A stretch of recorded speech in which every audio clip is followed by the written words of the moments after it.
اعوذ باللہ من الشیطان الرجیم، بسم اللہ الرحمن الرحیم۔ میں ہوں اظہر نیاز، پروگرام فہم اقبال، اور ہمارے ساتھ ہوتے ہیں جناب ڈاکٹر مظفر علی کشمیری صاحب۔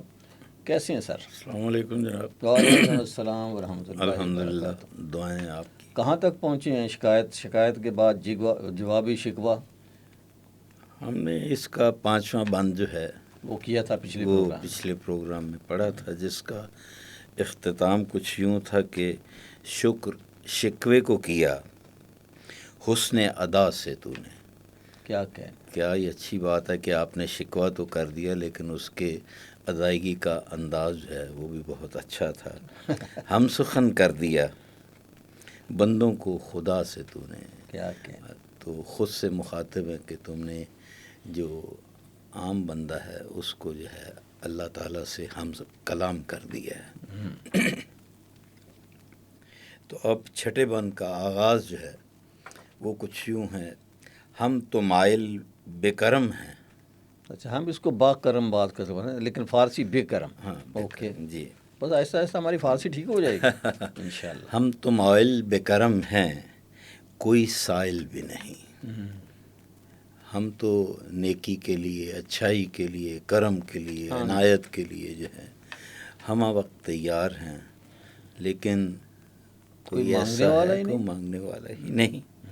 راہ دکھلائیں کسے، ہم کسے ہدایت کریں، راہ روے منزل ہی نہیں۔ راہ رو یا راہ روے دونوں طرح اس کا ہم تلفظ کرتے ہیں۔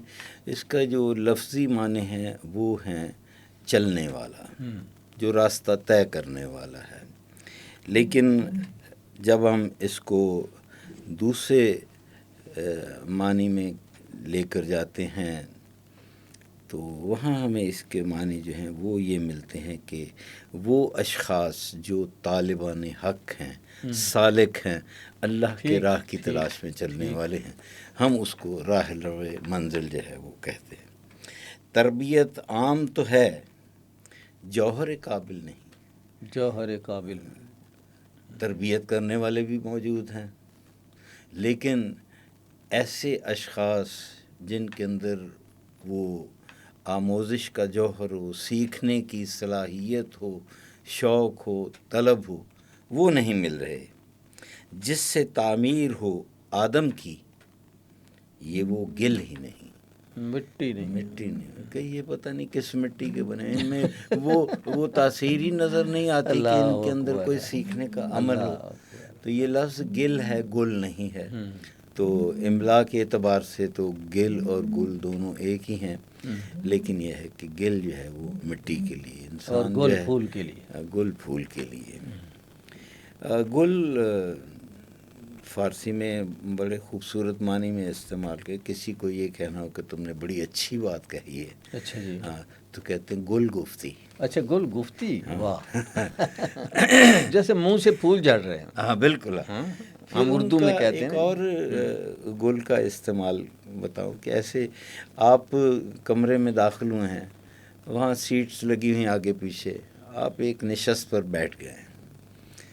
اب آپ جس ردیف میں بیٹھے ہیں، آپ کی پشت پر بھی کچھ آدمی بیٹھے ہیں، تو آپ کی چونکہ پشت جو ہے وہ دوسرے بندے کی طرف ہوگی، تو آپ فوری طور پر اس سے معذرت خواہانہ انداز میں کہیں گے کہ میں معذرت چاہتا ہوں، میری پشت آپ کی جانب ہے۔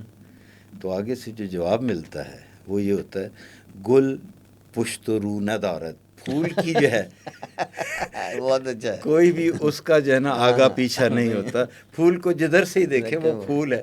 تو یہ ایسی کوئی بات نہیں۔ تو جس سے تعمیر ہو آدم کی، یہ وہ گل ہی نہیں۔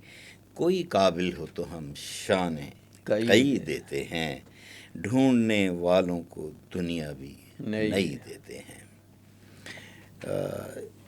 اس سے پہلے بھی شاید ذکر ہوا تھا کہ ہمارے ہاں ایک ضرب المثل ہے فارسی میں: جویندے یاو بندے ہست۔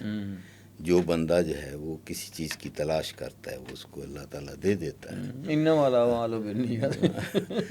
تو یہ تو بڑی اہم حدیث آپ نے کہی، کیونکہ آپ اگر تو اس کا بیک گراؤنڈ یہی تھا نا جی جی کہ جو چیز جو آدمی چاہتا ہے، جس کے لیے وہ ہجرت کوشش کرتا ہے، جس کوشش کے لیے وہ وہی اس کو اللہ تعالیٰ وہ دے دیتا ہے.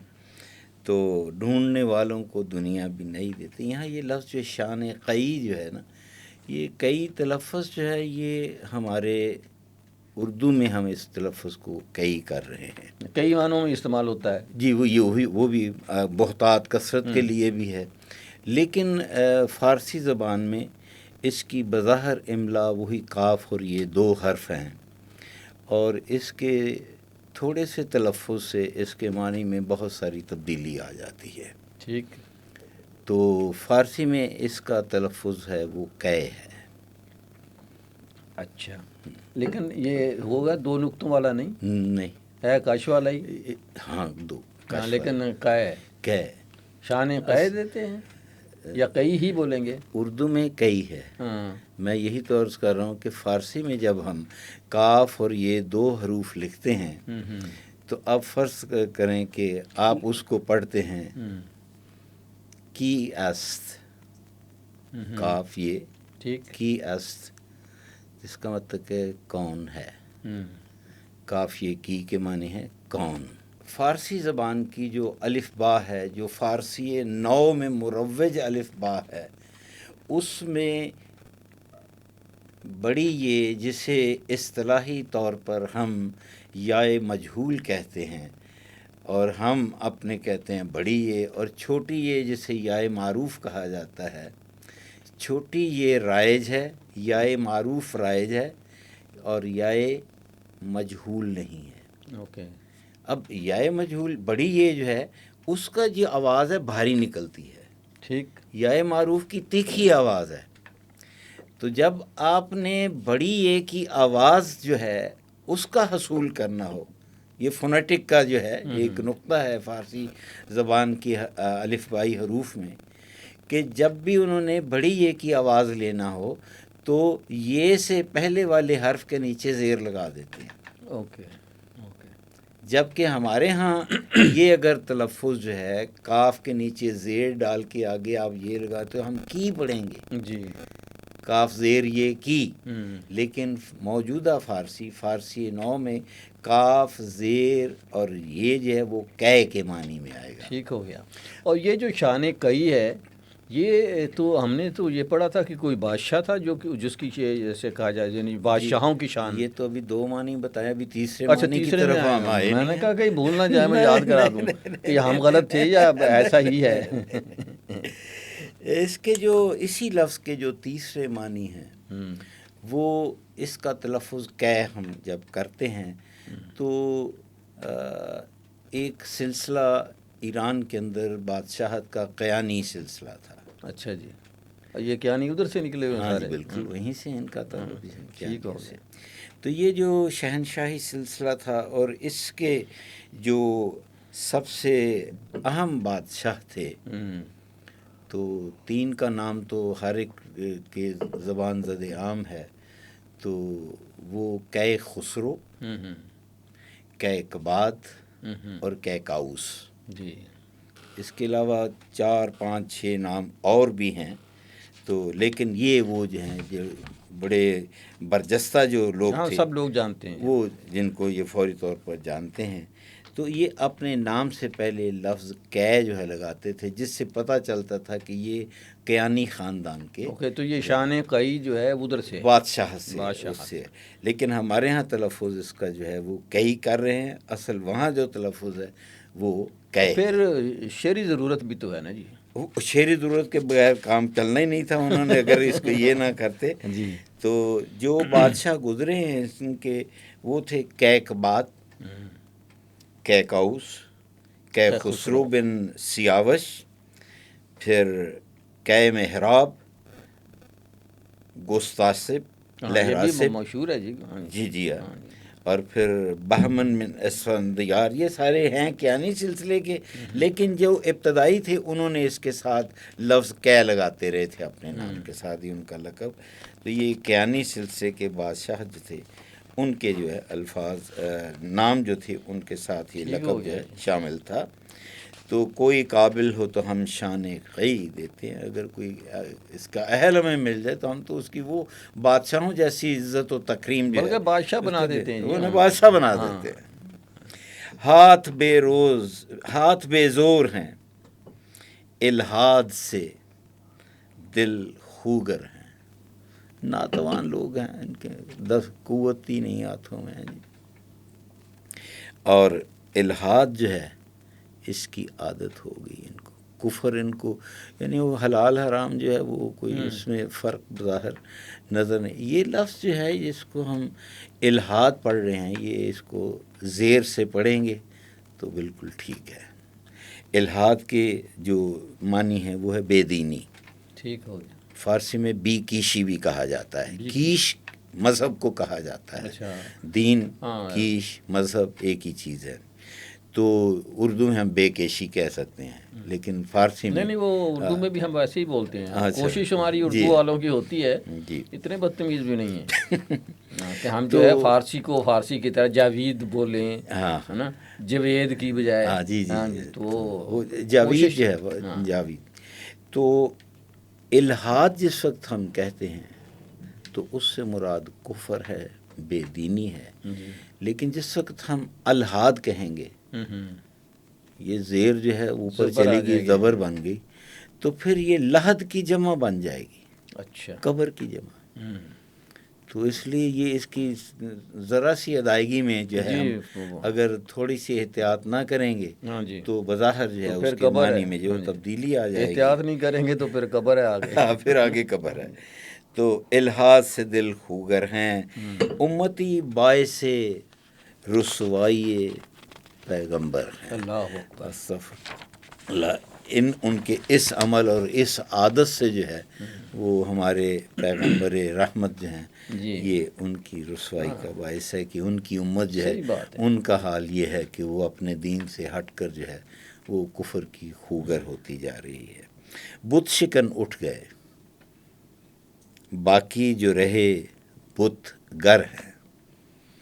بت شکن حضرت ابراہیم علیہ السلام کی طرف قدیم اشارہ ہے کہ انہوں نے تمام بت توڑ دیے تھے۔ بت گر جو ہیں یہ ان کے والد محترم، کئی جگہ وہ چچا بھی کہا جاتا ہے جی، تو جن کا نام آزر تھا، لیکن آزر جو ہے کئی جگہ جو ہے لوگ زال سے لکھتے ہیں، لیکن زے سے لکھتے ہیں، زے عرض کرنے لگا ہوں جی، لیکن قرآن حکیم کا جب آپ مطالعہ کرتے ہیں تو قرآن حکیم میں یہ لفظ زے سے آیا ہے، آزر۔ اب تو آزر بت بنانے والے کے لیے بھی استعمال ہو جاتا ہے۔ جی بالکل وہی اشارہ اسی طرف ہے۔ تو یہ سورہ انعام کی آیت نمبر 74 جو ہے اس کے اندر جو ہے یہ وَإِذْ قَالَ إِبْرَاهِيمُ لِأَبِيهِ آزَرَ، تو آزر جو ہے وہاں جو ہے وہ والد کا ذکر ہے یہاں، تو ہم جو ہے اسی املا کے ساتھ اس کو قبول کریں گے۔ البتہ اگر زال سے لکھا جائے آزر تو یہ ایرانی شمسی سال کے ایک مہینے کا نام ہے، ٹھیک، اور آزر سے مراد آگ بھی ہے، اس سے مراد چمک بھی ہے۔ تو اس آیت نمبر 74 جو ہے اس کا ترجمہ کچھ یوں ہے کہ جب ابراہیم علیہ السلام نے اپنے باپ آزر سے فرمایا کہ کیا تو بتوں کو معبود قرار دیتا ہے، تو بے شک میں تجھ کو اور تیری ساری قوم کو صریح گمراہی میں دیکھتا ہوں۔ اللہ مورخین جو ہیں حضرت ابراہیم علیہ السلام کے والد کے 2 نام کا ذکر کرتے ہیں، ٹھیک، آزر اور تارخ، تے الف رے اور خین خے۔ ممکن ہے دوسرا نام لقب ہو، بعض کہتے ہیں کہ آزر آپ کے چچا کا نام تھا، لیکن یہ صحیح نہیں ہے، اس لیے کہ قرآن نے آزر کو حضرت ابراہیم علیہ السلام کے باپ کے طور پر ذکر کیا، لہٰذا ہمارا ایمان جو ہے وہ یہی ہے، اور ہم جو ہے آزر ہی ان کے والد کا نام تصور کریں۔ تورات میں ویسے تارخ کا لفظ جو ہے وہ آیا ہے۔ تو یہ آگے آتا ہے کہ تھا براہیم پدر، ابراہیم کو جو ہے براہیم ضرورت شعری کے تحت، ضرورت شعری کے تحت استعمال کیا، اور پسر آزر ہیں۔ ابراہیم بت شکن تھے، اور جو ان کی اولاد آگے آئی ہے، یعنی آج کا جو مسلمان ہے، وہ جو ہیں وہ آزر بنے ہوئے ہیں، وہ بت پرستی کرتے ہیں، صنم پرستی آ گئی۔ بعد آشام نئے، آشام کا لفظ جو ہے آپ نے اردو میں بھی استعمال دیکھا، خون آشام، جی، اس کا جو مصدر ہے وہ آشامیدن ہے۔ آشامیدن سے مراد ہے پینا، کسی بھی مایا چیز کو پینا جو ہے وہ آشامیدن ہے۔ فارسی زبان کا ایک قانون کلیہ ہے، دستوری کلیہ ہے، کہ اس کے مصدر کے آخر میں جو ہے صرف یہ کا اضافہ کر دیں تو وہ چیز صفت میں تبدیل ہو جاتی ہے۔ ٹھیک ہو گیا۔ مثلا لفظ خوردن ہے، اوکے، یہ لگا دیں خوردنی ہو گئی، ایڈیبل یعنی کھانے کے قابل چیز ہے۔ نوشتن لکھنا ہے، یہ لگا دیں نوشتنی، دیکھنے کے لکھنے کے قابل۔ دیدن یہ لگا دیں دیدنی، ورتھ سینگ، دیکھنے کے ہم قابل بہت ہو بولتے ہیں دیدنی تو، جی ہاں۔ تو اسی طرح آشامیدنی جب ہم کہتے ہیں تو ہم کہتے ہیں پینے کے والی چیزیں جو ہیں۔ ٹھیک۔ تو بعد آشام نئے، اب شراب پینے والے بھی نئے ہیں، اور بادہ نیا، شراب بھی نئی، خم بھی نئے، وہ پیمانے جو ہیں وہ بھی نئے، ہر چیز نئی ہوگی ہے، وہ پرانے جو ہیں وہ اب دستیاب نہیں ہیں۔ حرم کعبہ نیا، اور بت بھی نئے، تم بھی نئے۔ اللہ حرم کسی بھی چار دیواری کو کہا جاتا ہے، لیکن مسجد حرام کی طرف تو ہمارے جو ہے چونکہ اسلام میں مسجد حرام جو ہے اس کی طرف اشارہ ہے، تو حرم کعبہ، کعبہ کا لفظ جو ہے وہ بظاہر مقاب شے سے ہے، کیونکہ خانہ کعبہ کی جو ساخت ہے اس کے اعتبار سے ویسے ہی ہے کہ وہ شش پہلو جو اس کے بنتے ہیں تو اس کو کعبہ کہا جاتا ہے۔ وہ بھی دن تھے کہ یہی مایہ رانائی تھا، نازش موسم گل لالۂ صحرائی تھا۔ وہ بھی کیا دن تھے، یہ پرانے دنوں کو یاد کیا جا رہا ہے کہ وہ بھی کیا دن تھے، یہی مایہ رانائی تھا۔ مایا کہتے ہیں سرمائے کو، کوئی بھی چیز جو ہے رانائی کا اگر لفظ آ جائے تو رانائی خوبصورتی کے لیے، رانا جو ہے بالکل لفظ رانا ہم استعمال کرتے ہیں، اور رانا کے اگر لفظی معنی آپ دیکھیں تو وہ بالکل ہی آپ کو مختلف جو ہیں وہ نظر آئیں گے۔ مطلب ان میں رانائی نظر آئے گی کہ نہیں؟ نہیں، اگر فارسی لغت آپ دیکھیں تو رانا کے جو ایک معنی ہیں وہ ہیں زن احمق۔ ہاں جی، یہ رانا دوسرا ہوگا جی، ری الف نون الف، لیکن پھر اس کے ساتھ جو ہے متکبر، لیکن یہ عین کے ساتھ ہے رانائی۔ جی جی بالکل، میں وہی رانائی کہہ رہا ہوں۔ اور پھر اس کے جو آخری تیسرے معنی ہیں وہ آپ کو ملتے ہیں خوبصورت، وہ سب سے آخر میں رکھا ہوا زیبا ہے آپ نے، اور خوشگل۔ رانائی خود پسندی اور تکبر جو ہے اس کے معنی میں بھی استعمال ہوتا ہے، تو وہ آ ہی جاتی ہے، تو یہ اس کے معنی۔ تو وہ بھی دن تھے کہ یہی مایہ رانائی تھا، نازش موسم گل اور لالۂ صحرائی تھا، جو مسلمان تھا اللہ کا سودائی تھا۔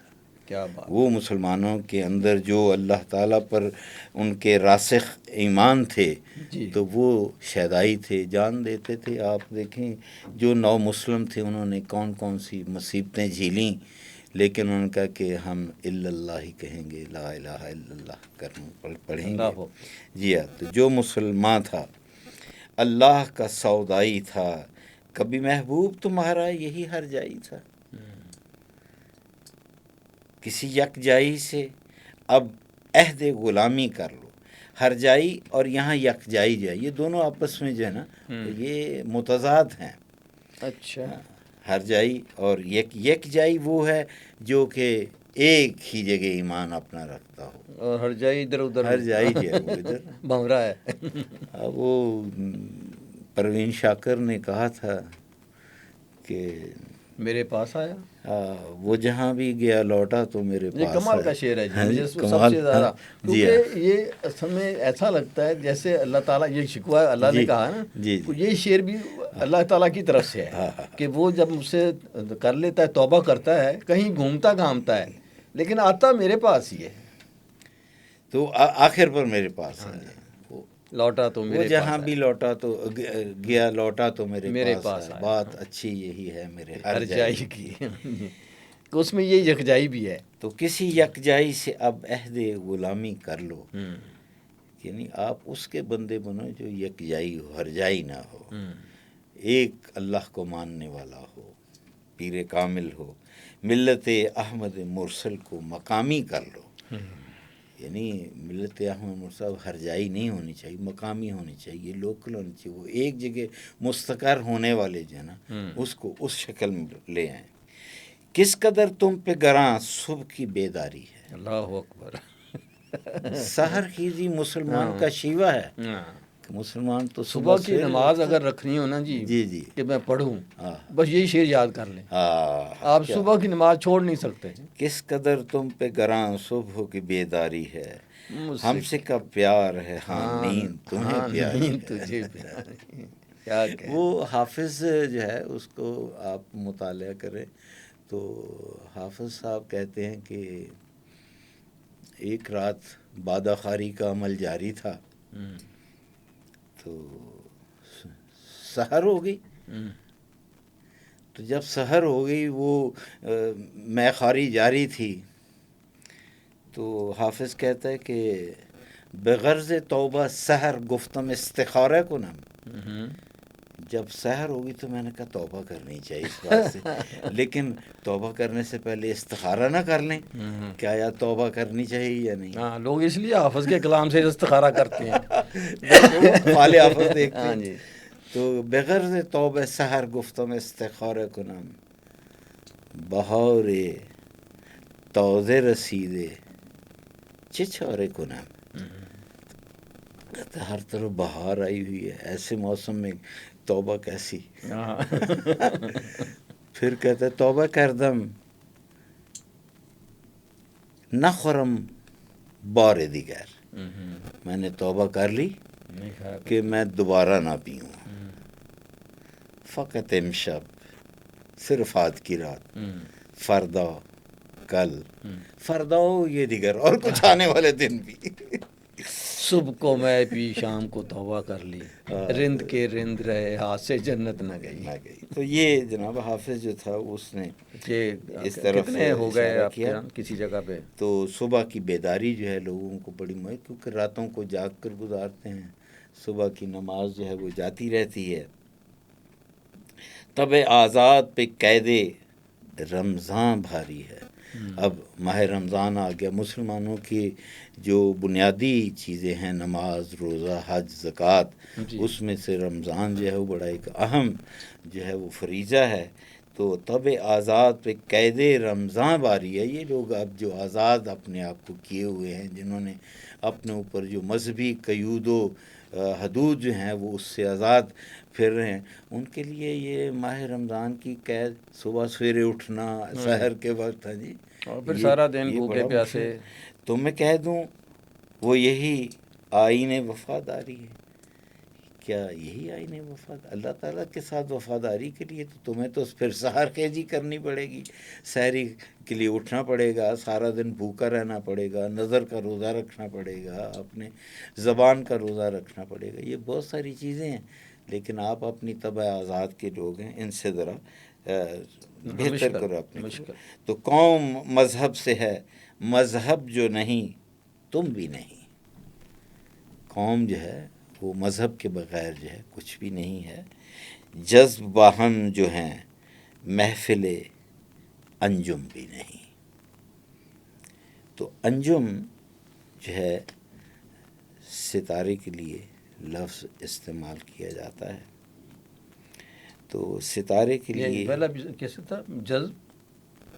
جذب باہم جو ہیں، جو اکٹھا آپس کی جو کشش ہے، جذابیت جو ہے، جذب باہم جو ہے محفل انجم بھی نہیں، اور نہ ہی جو ہے وہ تو جذب باہم جو نہیں محفل انجم بھی نہیں. اس کے بعد 10واں جو پیراگراف یا جو بند جو ہے وہ شروع ہو جاتا ہے، جن کو آتا نہیں دنیا میں کوئی فن تم ہو. بالکل بے ہنر قوم ہو گئے تم لوگوں میں، کوئی فن ہی نہیں ہے، کوئی ہنر ہی نہیں ہے. نہیں جس قوم کی پروائے نشیمن تم ہو. نشیمن آشیانہ، لیکن یہاں علامہ وطن کے لیے استعمال کر رہے ہیں کہ تم کو اپنے وطن کی کوئی پرواہ نہیں ہے، کیا کیسی قوم ہو تم. بجلیاں جس میں ہوں آسودہ وہ خرمن تم ہو.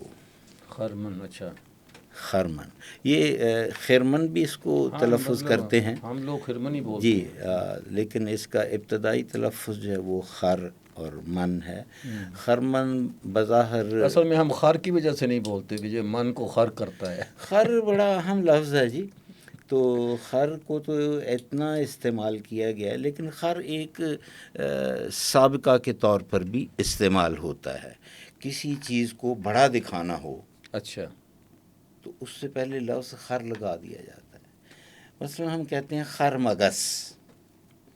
اچھا، ہاں، مگس فارسی زبان میں مکھی کو بولتے ہیں. شہد کی مکھی کو نہیں، وہ گندگی والی مکھی جو ہے اس کو ہم مگس بولتے ہیں. اچھا، اور جو شہد کی مکھی ہے اس کو ہم زنبور اصل بولتے ہیں. زنبور حالانکہ بھیڑ کو بولتے ہیں، ہاں، لیکن شہد کی مکھی کو زنبور اصل. لیکن عربی میں مگس اس کو بولتے ہیں، نہیں، کیونکہ وہ شعر ہے بڑا، مگس کو باغ میں جانے نہ دیجو کہ ناحق خون پروانے کا ہوگا. مگس فارسی میں شہد کی مکھی کے لیے پرانی فارسی میں ہوگا، لیکن اصل جو ہے وہ مگس، وہ گندگی والی مکھی. ٹھیک ہو گیا. تو یہاں زیادتی کر دی ویسے. ہاں جی، یہ زیادتی کر دی فارسی والوں نے. شہد کی مکھی کو تو مگس ہی رہنا چاہیے تھا. تو وہ انہوں نے مگس کی بجائے اس کو زنبور اصل کر دیا. زنبور ہم کہتے ہیں بھیڑ کو، پیلا جو ہوتا ہے. لیکن یہ شہد کی مکھی بھی کاٹتی ہے، اس کے اندر بھی ڈنک ہوتا ہے. تو وہ جناب یہ ہے کہ جب خر مگس کہتے ہیں تو ایک تو ہوتی مکھی عام حالات، تو ایک بڑا مکھا سا ہوتا نا، ہاں جی، جس کی بناہٹ کی آواز زیادہ بھی ہوتی ہے، تو اس کے لیے خر مگس کا لفظ بڑی مکھی. لفظ خرگاہ فارسی میں استعمال ہوتا ہے. اب خرگاہ اگر لغوی معنی دیکھیں تو اس سے مراد یہ ہے کہ وہ جگہ جہاں گدھے باندھے جائیں. اچھا، خر مگس کو میں یہ سمجھتا تھا کہ بڑے گدھے کو کہتے ہیں. نہیں کسی کو برا کہنا ہونا کہتے ہیں خر مگس. نہیں، تو جب آپ خرگاہ کہتے ہیں تو اس سے مراد بہت بڑا خیمہ. اوکے، جیسے ہمارے یہاں مارکی وغیرہ لگتی ہیں آج کل، تو وہ جو بڑا خیمہ ہے اس کے لیے لفظ جو ہے وہ خرگاہ استعمال کیا جائے گا.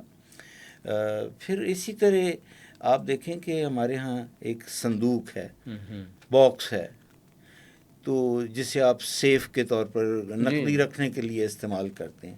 لیکن کچھ باکسز ایسے ہوتے ہیں جو کہ بینکوں کے اندر رہتے ہیں، بہت بڑے سائز کے، بڑے مضبوطی کے اعتبار سے بڑے. تو اس کے لیے گاو صندوق، وہاں گائے اس کے پہلے لگا دیا لفظ. اچھا، گاو صندوق یعنی وہ صندوق جو بہت بڑا اور بہت بھاری ہے. ایک اور ضرب المثل ہے خر سے. خر عیسیٰ اگر بے مکہ رود، خر باشد باز آید ہمون خر باشد، اگر وہ واپس آئے گا گدھے کا گدھا. پھر کہتے ہیں ایک شخص جو ہے اس نے کپڑے پہنے نئے، ہاں جی، آ کر دوستوں کو کہنے لگا دیکھو یار کیسا لگ رہا ہوں. تو دوستوں نے پتا کیا جواب دیا؟ وہ کہتے ہیں خر ہمون خرس پالانش عوض شدے. گدھا تو وہی گدھا ہے، اس کی خورجین فقط تبدیل ہوئی ہے. خرجین جو ہے وہ جس کے اوپر کپڑے وپڑے جو ہے. بجلیاں جس میں ہوں آسودہ وہ خرمن تم ہو. خرمن کے بارے میں ہم بات کر رہے تھے. خرمن کے لغوی معنی جو ہیں وہ گندم یا جو وغیرہ کا جب فصل ہم جو ہے وہ حاصل کرتے ہیں تو اس کا جو ڈھیر لگا دیا جاتا ہے, اس کا جو انبار لگ جاتا ہے تو اسے جو ہے وہ خرمن کہا جاتا ہے. خاص طور پر وہ گندم جس کی ابھی ہارویسٹنگ ہوئی, اس کی جو ہے ابھی چھلکا نہیں اترا, اس کو خوشے سے نہیں نکالا, اس ڈھیر کو جو ہے وہ خرمن جو ہے کہا جاتا ہے. خرمن کے ایک اور معنی بھی ہے. خرمن جو ہے جو چاند کا حالہ ہوتا ہے اس کے گرد نور کا ایک حالہ, تو اس کو ہم خرمن ماہ جو ہے چاند کا حالہ میں, ہاں تو وہ خرمن ماہ جو ہے اس کے لیے بھی ہم استعمال کرتے ہیں. بیچ کھاتے ہیں جو اسلاف کے مدفن تم ہو. یہ علامہ نے پھر ایک اور صفت بیان کر دی آج کے مسلمان کی. تو لفظ اسلاف جو ہے یہ سلف سے ہے. سلف مفرد ہے تو اسلاف اس کی جمع ہے. وہ ہستیاں جو آج سے بہت پہلے زندگی گزار رہی تھیں وہ اسلاف ہیں. ہمارے آبا و اجداد جو آج نہیں, تو وہ کہتے ہیں تم تو ان کی قبریں جو ہیں ان کو قبروں کا سودا نہیں کرتے. در حقیقت یہاں جو علامہ ہیں وہ کہہ رہے ہیں کہ وہ لوگ جو کہ قبروں پر مجاور کے طور پر بیٹھے ہوئے ہیں اور وہاں سے نذرانے اکٹھے کر رہے ہیں, یہ ان کو اپنا اپنا پیشہ بنایا ہوا ہے.